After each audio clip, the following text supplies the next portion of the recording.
Lama juga orang-orang kampung bercerita mengenai kematian Latif Pekak semasa memandikan mayat istrinya Makyot Bidan yang kononnya balik ke rumah semula. Judin Bauk yang menjadi saksi peristiwa itu bersama adik arwah Makyot Bidan yaitu Usin Macuk. Tetapi kata orang tua-tua yang balik semula ke rumah itu bukannya Makyit Bidan tetapi jelmaan hantu bungkus.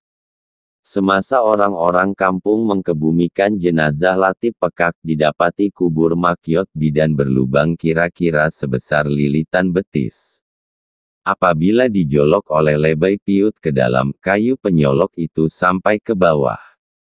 Berbunyi papan liang lahatnya ketika diketuk-ketuk. Selepas kematian Latif Pekak tidaklah didengar lagi suara jeritan dari kubur Makyot Bidan. Apakah rahasia di sebalik kejadian itu tidak pula diketahui oleh orang-orang kampung? Ketika saya sampai ke kampung ini dapatlah saya mendengar serba sedikit ceritanya dari Judin Bauk. Tak tahu aku apakah ilmu yang dipakai oleh arwah tu, jelas Judin Bauk apabila saya tanyakan kepadanya. Yang aku tahu dia seorang bidan di kampung ni dulu. Agaknya ilmu membidankan orang tentulah ada padanya, ujarnya bagaikan tergambar lagi kepadanya peristiwa yang berlaku. Sudah selesai semuanya, tak payahlah kita sebut-sebut lagi, lebay piut mencelah. Perkara dah berlalu, biarlah orang-orang masih hidup jadikan tauladan tentang petunjuk-petunjuk sedemikian dari Allah, katanya perlahan. Benar kata Akitu, saya tersengih-sengih memerhatikan dia. Tapi baik juga kita mengetahui latar belakang mengapa kejadian itu berlaku. Dari sini bolehlah jadikan tauladan kepada masyarakat kita. Sebab petunjuk dari Allah itu supaya kita semua insaf, keinginan saya masih membara mahu mengetahui latar belakang kejadian yang menimpa diri arwah Makyot Bidan itu. Saya memahami maksud lebay piut itu. Dia tidak mahu cerita mengenai kubur berasap itu dipanjang-panjangkan. Tidaklah mengherankan kepada saya mengenai lebay piut itu. Dia memang bekas murid arwah Tok Aki saya. Oleh itu saya cam betul akan tabiatnya seakan-akan mirip dengan arwah Tok Aki saya. Sebenarnya saya datang ke kampung tersebut semata-mata mahu menziarahi lebay piut. Tetapi secara kebetulan cerita mengenai kubur berasap itu masih menjadi buat mulut orang-orang kampung itu, sengajalah saya tanyakan kepada Judin Bauk.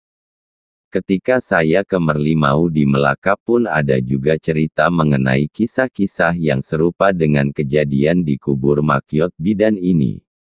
Kawan saya Ali Ben yang ceritakan kepada saya.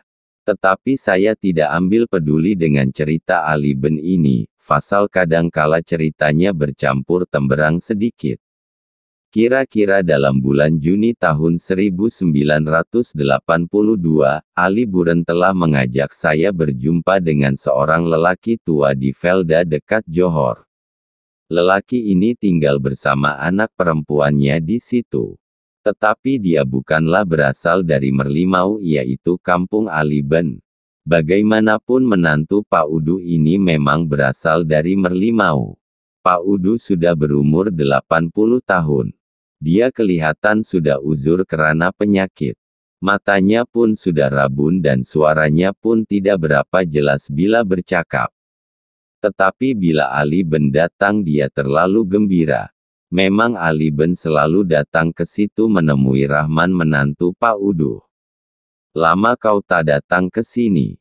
Tanya Pak Udu semasa Ali Ben memperkenalkan saya kepadanya. Kalau aku selalu datang nanti Pak Udu bosan Ali Ben bergurau dengannya. Lagi Oun Pak Udu nak simpan-simpan sangat, kalau ada apa-apa tuh bagilah pada orang muda, tambahnya sambil duduk rapat dengan orang tua itu. Apa yang kau hendak dengan aku, orang tua tak berguna, sahut Pak Udu tersengih-sengih. Orang tua tak bergunalah selalunya ada isi, kata Ali Ben memaut bahu orang tua itu. Kemenyan sebesar lutut jekalau tak dibakar tak berbau Pak Udu, dia menepuk bahu Pak Udu. Orang tua itu tersenyum. Dia tahu Ali Ben hanya bergurau. Kedatangan Ali Ben menemui juga memang mempunyai tujuan. Saya juga tahu Ali Ben datang menemui Pak Udu karena mahu mencungkil-cungkil rahasia ilmu kebatinan orang tua itu. Memang menjadi kelaziman orang tua-tua seperti Pak Udu itu tidak akan menurunkan ilmunya kepada orang-orang yang tidak boleh diharapkan. Maksud orang yang tidak boleh diharap ialah mereka yang tidak bersungguh melain sekadar mahu menguji engji atau tidak sepenuh hati. Sebab itulah Pak Udu sering mengelak-gelak bila Ali Ben coba mendapatkan sesuatu ilmu kebatinan darinya. Selepas itu Ali Ben memperkenalkan saya pada Pak Udu. Memang saya sendiri berhajat mahu bertemu dengannya setelah Ali Ben menceritakan serba sedikit mengenai diri orang tua itu kepada saya. Jabat tangan tadi aku tahu dah, jabat tangan orang berisi, kata Pak Udu tersengih-sengih merenung saya. Mungkin karena matanya yang rabun dia terpaksa merenung saya tepat-tepat. Adalah isinya Pak Udu, sahut Ali Ben pantas. Kalau tak ada is kosonglah semuanya, baru jadi hantu penanggal, semua tali perut abis terkeluar ditarik kelapa, katanya ketawa terkekeh-kekeh. Pak Udu juga ketawa. Saya juga ikut sama ketawa. Geli juga dengan kata-kata Ali Ben itu. Sebab itulah kawan-kawan kami gelar dia Ali Ben Temberang, karena ada saja ceritanya mahu memanaskan suasana dengan gelak ketawa. Iyalah, tahi pun isi juga namanya, balas Pak Udu dihung ketawanya. Tetapi berisi dengan tahi tak sama dengan ilmu, ujarnya macam menyindir. Dari Pak Udu inilah saya mendapat cerita mengenai kisah Naesah Lawa yang kuburnya berasap seperti yang diceritakan Ali Ben sebelum itu. Kampung Pak Udu memang di Melaka, tetapi bukanlah dari Merlimau. Naesah Lawa itu seorang janda muda yang mudah memikat pemuda-pemuda. Antara yang jatuh hati pada Naesah Lawa ialah Pak Udu sendiri. Akhirnya Naesah berkahwin juga dengan Pak Udu, tetapi mereka tidak mempunyai anak. Ketika berkawin dengan Pak Udu, Naesah Lawa sudah 2 kali bersuami. Sebagai orang yang warak, Pak Udu selalu menghabiskan masanya di surau menunaikan ibadat di samping belajar agama dari guru-guru agama yang diundang khas. Naesah Lawa pula dalam diam-diam berkenalan dengan seorang anak muda yang lain pula. Perhubungannya dengan anak muda, sati hari telah terserempak dengan emak Pak Udu. Apalagi, perkara itu terus diberitahu kepada Pak Udu. Tetapi Pak Udu tidak terus terburu-buru. Dia meminta emaknya bersabar dulu, karena dia belum melihat dengan matanya sendiri akan perbuatan istrinya itu. Sejak itu emak Pak Udu mula tidak senang dengan sikap Naesah Lawa. Malah dia menuduh Naesah Lawa sudah menggunakan ubat pengasih menyebabkan Pak Udu tunduk mengikut perintahnya. Sebenarnya Pak Udu bekaanlah terkena ilmu guna-guna atau ubat pengasih. Dia seorang yang taat kepada perintah agama. Sebab itulah dia masih boleh bersabar mendengar aduan dari emaknya sendiri terhadap kecurangan istrinya itu, tetapi emaknya tetap berkeras menyalahkan Pak Udu. Tidak lama kemudian emak Pak Udu jatuh sakit muntah-muntah derah. Ada bomoh mengatakan dia terkena santau. Sebaliknya apabila dibawa ke hospital, pihak hospital mengatakan dia terkena penyakit batuk kering. Hospital pula mengesyorkan supaya dihantar untuk mendapat rawatan lanjut di Kuala Lumpur. Bagaimanapun emak Pak Udu tidak mahu berobat di hospital. Akhirnya dia mati karena mengidap penyakit batuk darah. Sama ada dakwaan bomoh yang mengubatnya benar atau tidak, Pak Udu juga tidak mahu mempercayai sangat, tetapi Pak Udu sendiri sudah mencobanya sendiri mengubat emaknya dengan membacakan ayat-ayat Quran seperti yang dipelajarinya. Setiap kali dia memberi emaknya minum air yang sudah dibacakan Yasin, emaknya muntah-muntah darah. Di dalam darah beku itu terdapat beberapa helai rambut. Malangnya, Pak Udu sudah terlambat mahu mengubat emaknya. Orang tua itu meninggal dunia sebelum sempat Pak Udu mengubatnya lebih mendalam.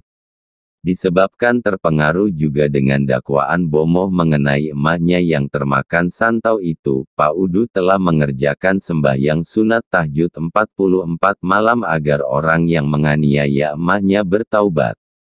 Dia tidak berharap untuk bertemu dengan orang yang menganiaya itu, karena gurunya berpesan supaya tidak berbuat demikian.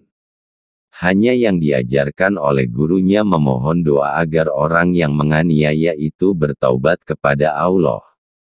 Tidak sampai 44 malam Pak Udu melakukan sembahyang sunat tahajudnya, tiba-tiba Naesah Lawa istrinya jatuh sakit.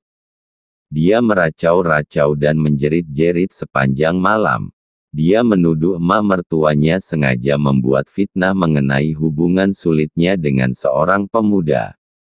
Disebabkan tidak tertahan dengan peristiwa emaknya baru saja meninggal dunia, kemudian istrinya mulai jatuh sakit meracau-racau, maka Pak Udu terpaksa minta tolong kepada gurunya Kiai Parjo dari Johor. Mengapa tak diubat sendiri? Tanya Kiai Parjo apabila Pak Udu menceritakan masalahnya. Hati saya tak tenteram Kiai, tak dapat nak khusyuk, dia menjelaskan dalam perasaan bimbang. Kalau begitu kau tak tahan diuji, sahut Kiai Parjo mengingatkan. Tak tenteram berarti kau tak sabar, kalau mau cari kemenangan mesti sabar.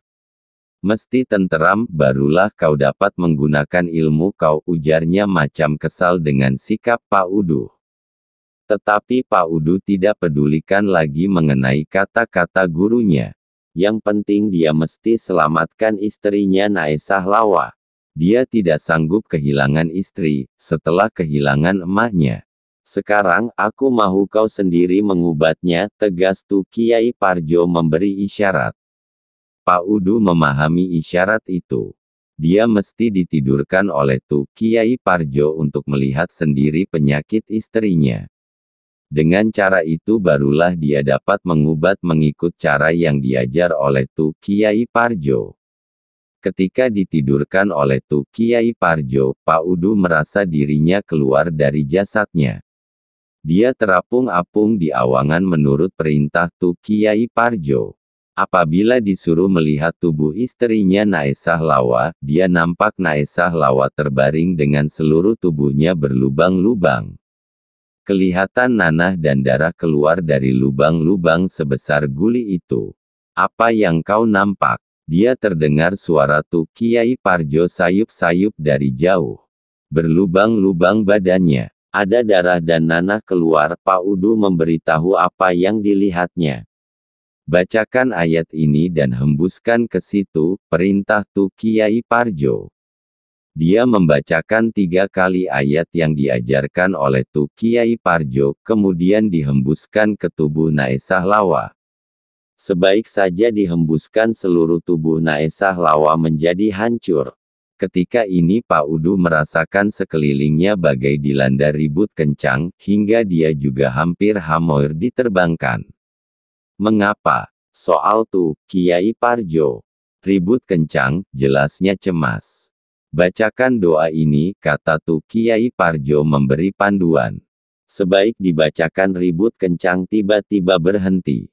Dia tidak nampak lagi tubuh Naesah Lawa, tetapi kelihatan seorang lelaki berjubah putih dengan janggutnya juga putih sampai ke pusat. Dia memberitahu apa yang dilihatnya kepada Kiai Parjo. Tetapi apabila dia membacakan ayat yang diperintahkan oleh Kiai Parjo, lelaki berjubah putih itu tersenyum lalu memberi salam. Ketika ini Pak Udu sudah tidak mendengar lagi suara Kiai Parjo yang sayup-sayup tadi. Dia merasa begitu jauh terasing. Pak Udu menyahut salam lelaki berjubah itu. Kenapa kau nak tolong orang yang akan mati? Lelaki berjubah itu bertanya. Mati hanya ditentukan oleh Allah, sahut Pak Udu keras. Kau orang berilmu, ujar lelaki berkenaan macam menyindir. Tetapi tidak mendalami ilmu kau. Ilmu Allah luas dan kau tak akan jemu-jemu mempelajarinya, kata lelaki berjubah putih itu lagi. Pak Udu dapat mengagak bahwa lelaki berjubah putih di depannya bukanlah Saitan. Karena Saitan tidak akan berani menyebut ayat-ayat Allah. Bagaimanapun dia tidak berani bertanya siapakah lelaki berkenaan. Apalagi dia tidak dapat lagi berhubungan dengan Tu Kiai Parjo. Sekarang, baliklah kau, lelaki berjubah putih itu memerintahkan dia meninggalkan tempat itu. Tidak, aku mahu selamatkan istri aku. Tegas Pak Udu. Istri seorang mukmin ialah perempuan yang mempunyai cukup syarat di sisi Allah. Suara orang tua berjubah putih itu keras. Apakah kau mau seorang istri yang dilaknati di sisi Allah? Jelas orang tua itu lagi. Kau setan, memang pendusta, sahut Pak Udu menahan kemarahan yang mula membakar hatinya. Dia coba mengharapkan Tu Kiai Parjo segera menyeru namanya, tetapi sia-sia belaka. Astagfirullahalazim, keluh lelaki tua itu menyesali sikap Pak Udu. Jangan kau jadikan yang hak itu batil, dan yang batil itu hak, katanya mengingatkan. Jadi kau siapa? Pak Udu masih mendongkol. Orang berilmu mesti banyak bersabar. Orang tua berjubah putih itu menasihati dia. Aku tahu Tu Kiai Parjo, aku juga tahu tentang kau. Bukankah kau telah menunaikan sunat tahajud selama 44 malam? Katanya mengingatkan Pak Udu. Iya, angguk Pak Udu. Kau sudah memohon pada Allah tunjukkan kebenaran. Tanyanya lagi. Pak Udu angguk. Sekarang itulah kebenaran. Tegas orang tua berjubah putih itu lagi. Aku guru pada Tu Kiai Parjo, dan aku bukan Saitan yang mahu mempengaruhi kau. Mari kemari, dia menghulurkan tangannya. Cepat-cepat Pak Udu memeluknya. Terbau padanya sekelilingnya harum semerbak yang belum pernah diciumnya selama itu. Sekaligus air mata Pak Udu menitis. Maafkan saya Tu, Wali. Pak Udu menangis terisak-isak. Sudahlah Udu, dia memujuk sambil mengusap-ngusap kepala Pak Udu. Naesah yang memberi emak kau racun santau, karena emak kau terserempak akan perbuatan curangnya terhadap kau. Sekarang baliklah kau, katanya meninggalkan Pak Udu. Barulah Pak Udu dapat mendengar suara bisikan Tu Kiai Parjo. Bagaimanapun Pak Udu meminta untuk balik segera masuk ke tubuhnya. Tidak lama kemudian dia membuka mata, dan dilihatnya Naesah Lawa masih terlentang menderita sakit. Saya pikir tak payahlah kita ubatkan lagi Naesah ni Tu Kiai, bisik Pak Udu. Tu Kiai Parjo tersenyum. Dia sudah tahu apakah yang tersirat di hati Pak Udu. Malah pertemuan Pak Udu dengan arwah gurunya itu juga sudah difahami oleh Tu Kiai Parjo. Kalau kau dah kata begitu, terpulanglah, ujar Tu Kiai Parjo perlahan. 3 hari selepas itu pun perut Naesah Lawa menjadi buncit. Lama-kelamaan menjadi busung hingga kulit perutnya mengening-ngening. Apa yang dilihat oleh Pak Udu melalui makrifatnya jelas telah berlaku ke atas Naesah Lawa. Seminggu selepas perutnya menjadi busung, Naesah Lawa pun meninggal dunia. Pada senja waktu maghrib hari dikebumikannya itulah Pak Udu mendengar jeritan nyaring dari tanah perkuburan. Jeritan itu juga didengar oleh orang-orang kampung. Selepas menunaikan fardu maghrib, Pak Udu bersama adik iparnya, yaitu adik lelaki Naesah Lawa, bernama Selamat, telah pergi ke tanah perkuburan. Jeritan itu memang jelas seakan-akan suara Naesah Lawa. Sebab itulah dia mengajak Selamat ikut sama melihatnya. Memang betul jeritan itu datangnya dari kubur Naesah Lawa. Ketika mereka berdua sampai rintihan dan ngongoyan Naesah Lawa begitu jelas dan menusuk perasaan. Dari kubur itu kelihatan asap berkepul naik. Air mata Pak Udu menitik melihat peristiwa yang menimpa ke atas kubur istrinya. Kalaulah emaknya masih hidup bolehlah dia melutut meminta ampun kepada emaknya bagi pihak Naesah Lawa. Tetapi semuanya telah berlalu, dia hanya dapat berdoa meminta pertolongan Allah supaya mengampunkan Naesah Lawa. Mat, kata Pak Udu sayu. Kakak kau terseksa. Kau balik dan beritahu tuh Kiai Parjo. Biar abang tunggu di sini buat apa yang patut, bisiknya terseduh Sedan. Kesedihan yang menusuk di jiwanya bukanlah karena kematian istrinya, tetapi penderitaan yang ditanggung oleh istrinya setelah disemadikan di dalam kubur. Kalaulah benar Naesah Lawa membuat perhubungan dengan lelaki lain, dia boleh melupakan saja segalanya. Dia sedia mengampunkan dosa Naesah Lawa terhadapnya. Tetapi perbuatan Naesah Lawa tergamak memberikan emaknya makan racun santau itu, hanya emaknya sajalah yang boleh mengampunkan. Baliklah Mat, minta bantuan dari orang kampung, katanya lagi menahan kesedihan. Baiklah Bang, sahut Selamat perlahan. Macam manapun abang sabarlah. Apa nak buat dah nasib dia. Selamat coba mententeramkan perasaan Pak Udu. Selamat terus balik ke rumah Pak Udu, karena di sana orang sudah berkumpul untuk mengadakan kenduri arwah. Tuh Kiai Parjo juga ada menunggu di rumah Pak Udu.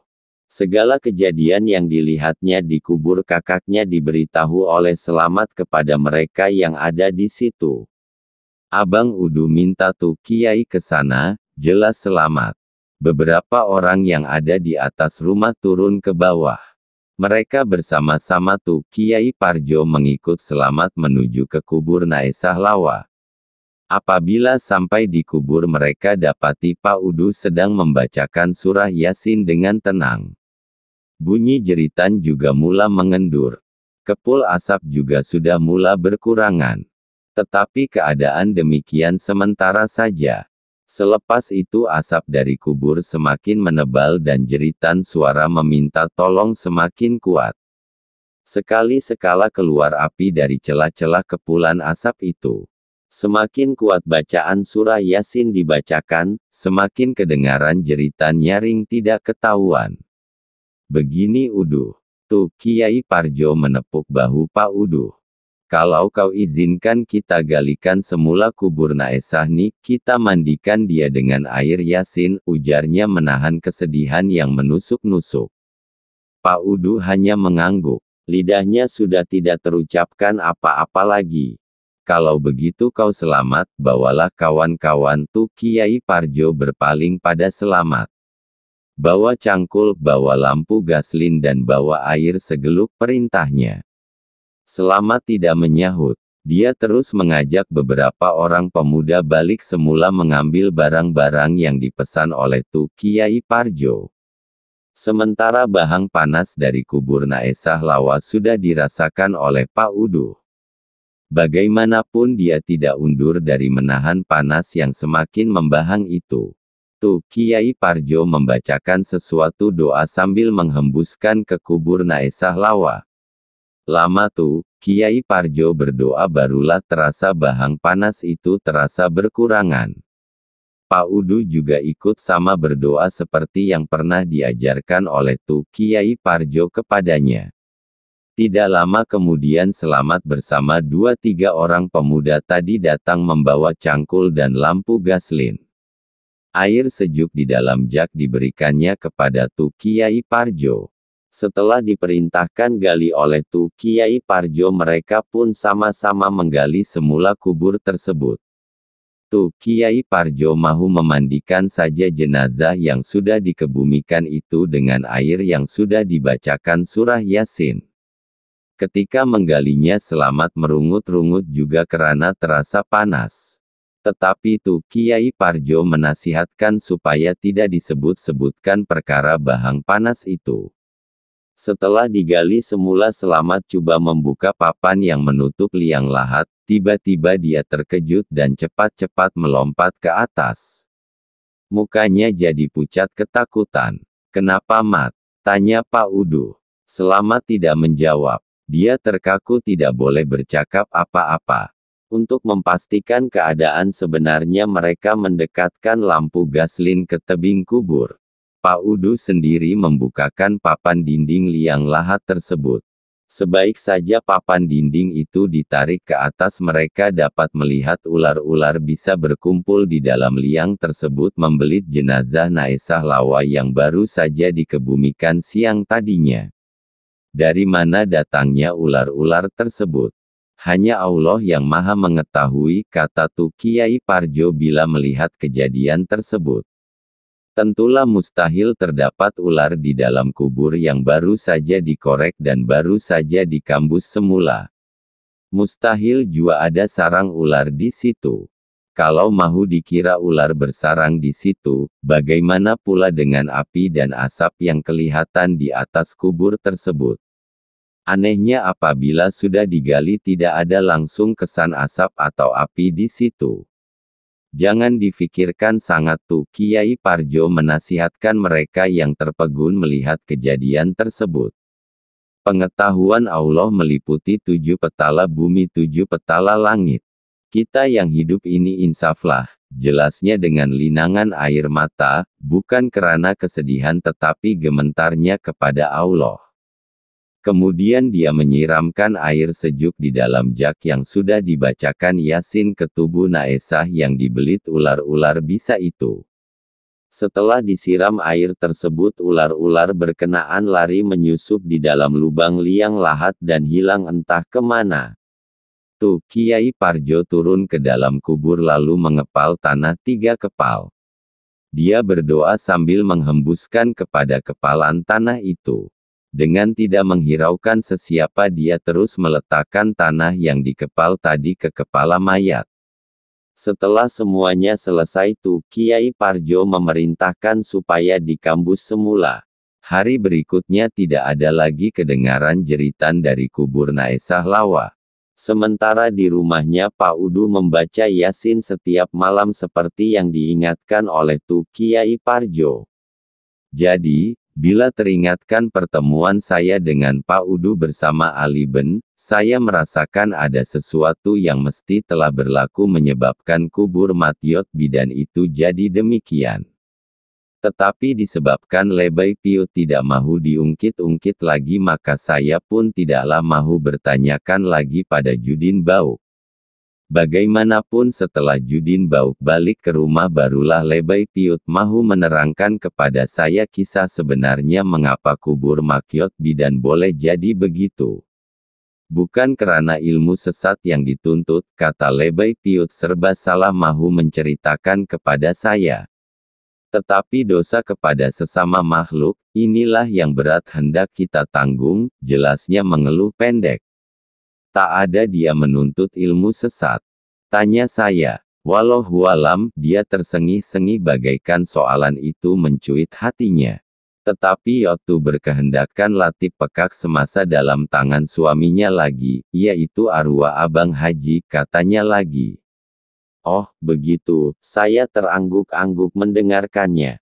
Arwah Abang Haji yang disebutkan oleh Lebay Piut itu ialah abangnya sendiri Haji Suri. Saya juga mendengar berita kematian arwah Haji Suri akibat termakan racun. Heran juga saya ketika itu, karena orang seperti dia masih ada juga orang sakit hati hingga tergamak memberi racun. Setahu saya arwah Haji Suri itu memang warak. Dia tidak pernah ambil tahu masalah pribadi orang lain. Malah dia akan bercakap kalau ada perkara-perkara yang ditanyakan kepadanya saja. Bagaimana orang seperti dia masih ada orang yang sakit hati terhadapnya? Kalau setakat hati pun tak apa juga, tetapi tergamak pula memberikan racun. Yot yang memberinya racun, tiba-tiba istri Lebay Piut mencelah. Waktu diam, Lebay Piut berpaling kepada istrinya yang baru saja sampai menatang dulang air ke depan kami. Mana awak tahu Yot yang racun, awak nampak. Katanya perlahan, tetapi jelas dia tidak senang dengan sikap istrinya membuat tuduhan itu. Ramai orang cakap, jelas Makton tegas. Cakap orang cuma syak wasangka saja. Allah saja yang maha mengetahui, ujar Lebay Piut kesal dengan keterlanjuran istrinya itu. Memang Lebay Piut tidak mahu menerangkan lebih lanjut perkara sebenarnya. Tetapi esoknya apabila saya tanyakan kepada Judin Bauk mengenai cerita kematian arwah Haji Suri itu, memang dia juga pernah mendengar kabar angin kononnya kematian arwah Haji Suri itu akibat diracun oleh Makyot Bidan. Abis saja eda selepas kematian arwah Haji Suri itu, Makyot Bidan pun terus berkawin dengan Latif Pekak. Bagaimanapun orang-orang kampung tidak dapat ceritanya yang sahih, selain dari kabar-kabar angin. Kalau ada pun mereka yang tahu tidak ada siapa pula yang berani bercakap terus terang. Maklum sajalah Makyot Bidan itu merupakan bidan di dalam kampung. Masing-masing memerlukan pertolongan Makyot Bidan bila tiba waktunya.